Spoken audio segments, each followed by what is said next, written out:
राधे राधे दोस्तों, आप सभी का स्वागत है अपने चैनल पर।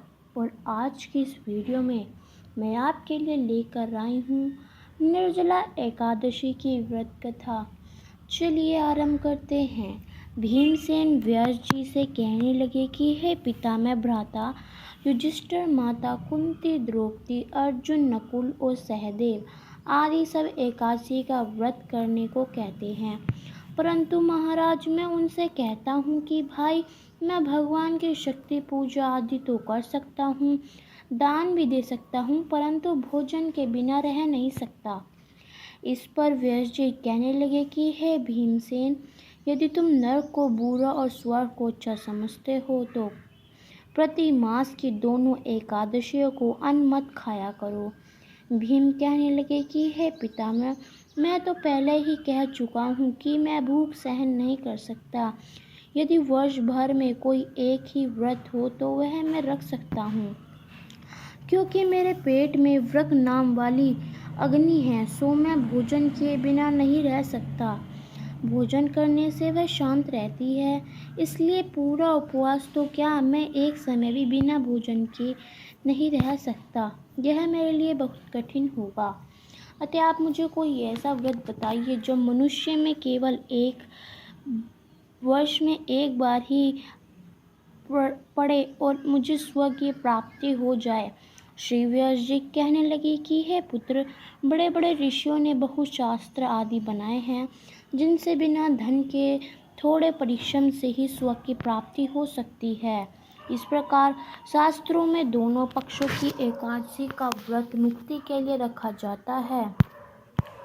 व्यास जी के वचन सुनकर भीमसेन नरक में जाने के नाम से भयभीत हो गए और काँपकर कहने लगे कि अब मैं क्या करूं?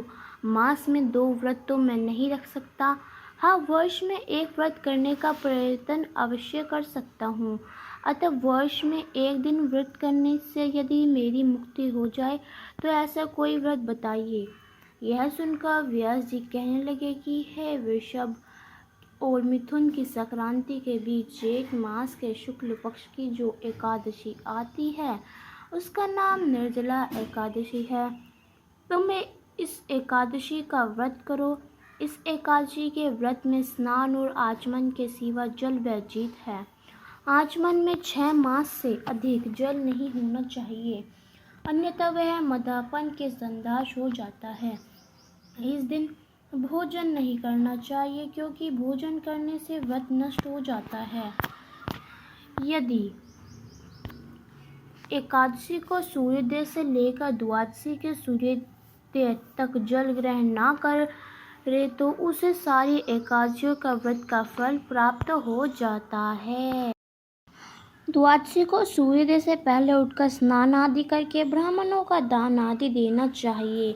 इसके पश्चात भूखों और सतपात्र ब्राह्मण को भोजन कराकर फिर आप भोजन कर लेना चाहिए। इसका फल पूरे 1 वर्ष की संपूर्ण एकादशियों के बराबर होता है। व्यास जी कहने लगे कि हे भीमसेन, यह मुझको स्वयं भगवान ने बताया है। इस एकादशी का पुण्य समस्त तीर्थों और दानों से अधिक है। केवल एक दिन मनुष्य निर्जल रहने से पापों से मुक्त हो जाता है।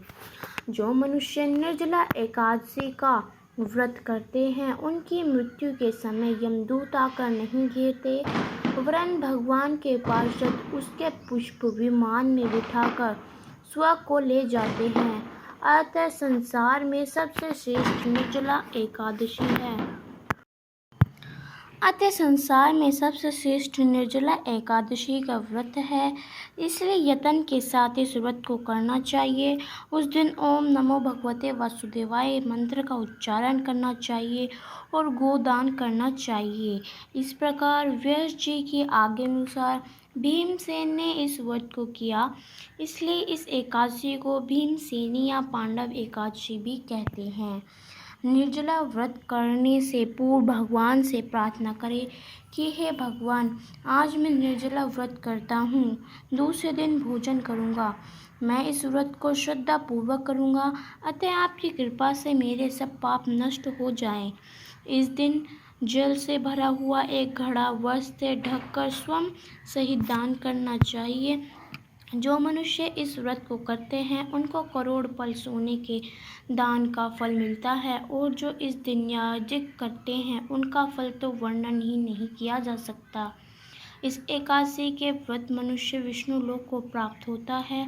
जो मनुष्य इस दिन अन्न खाते हैं वे चंडाल के समान हैं, वे अंत में नरक में जाते हैं। जिसने निर्जला एकादशी का व्रत किया है वह चाहे ब्रह्मा हत्याया हो, मदापन करता हो, चोरी की हो या गुरु के साथ देश किया हो, मगर इस व्रत के प्रभाव से स्वर्ग को जाता है। हे कुंती पुत्र, जो पुरुष या स्त्री श्रद्धापूर्वक इस व्रत को करते हैं उन्हें एक लिखित कर्म करने चाहिए।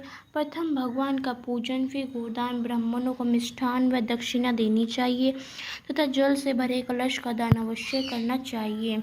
निर्जला के दिन अन्न, वस्त्र, उद्यापन, जूती आदि का दान भी देना चाहिए। जो मनुष्य भक्ति पूर्वक इस कथा को पढ़ते या सुनते हैं उन्हें निश्चय ही स्वर्ग की प्राप्ति होती है। तो ये थी हमारी निर्जला एकादशी की व्रत कथा। आपको कैसी लगी हमें कमेंट कर ज़रूर बताएं।